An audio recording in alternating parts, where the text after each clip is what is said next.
Daddy wasn't there to take me to the fair. But Daddy was there. He just wasn't there for me.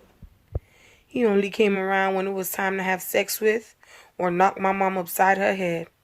After that, there wasn't much of a daddy in my life.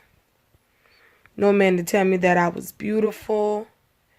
No man to call me his princess.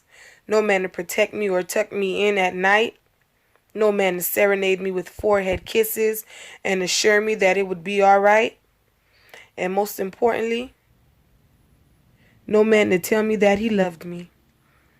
The only masculine love I knew was the love my cousin had for me. How disgusting was his love. His love always led to his genitals in my mouth. Why did his love leave me feeling so dirty? Why was his love so uncomfortable? But what do I know? I'm only 8, right? Wrong. I knew this wasn't the love that I longed for, and I was just waiting for the day to come where he hates me.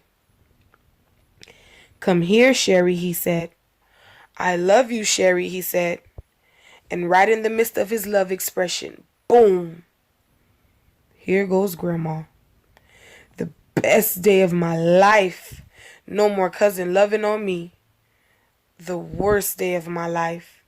I died that instant.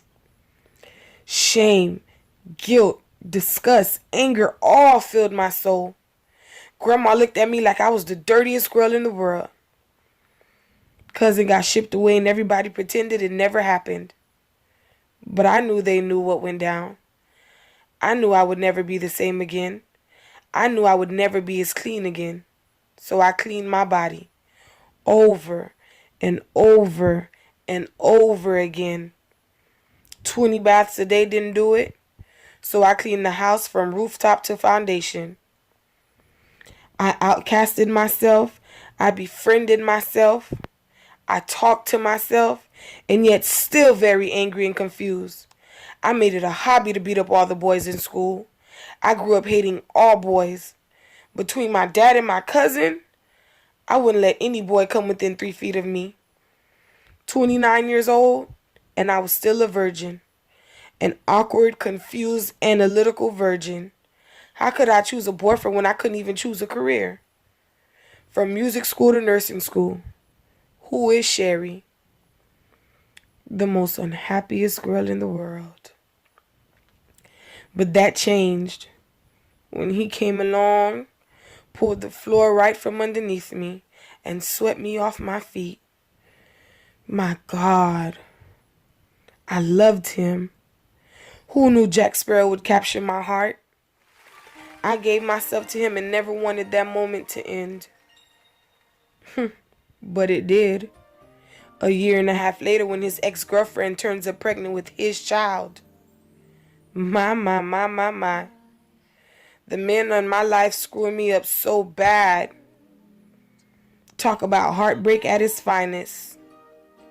Why does it hurt so bad? Sing to me, Whitney. I'm only 31, for God's sake. Don't I deserve to be loved? How did I even become a nurse in the first place? I can't even nurse my heart and soul back to health. I don't believe in God and Jesus. Read the book of Revelations, and the whole idea was too far-fetched if you ask me. Might I add, it scared me half to death. Me? I'm a firm believer of the golden rule. Do unto others as you would want done to you. Let the universe take care of the rest. But if there is a God, then I'd say to him, Dear God, Jehovah, Jesus, whatever they're calling you these days, if you love the world, then why was I exempt from your love? Signed, Sherry.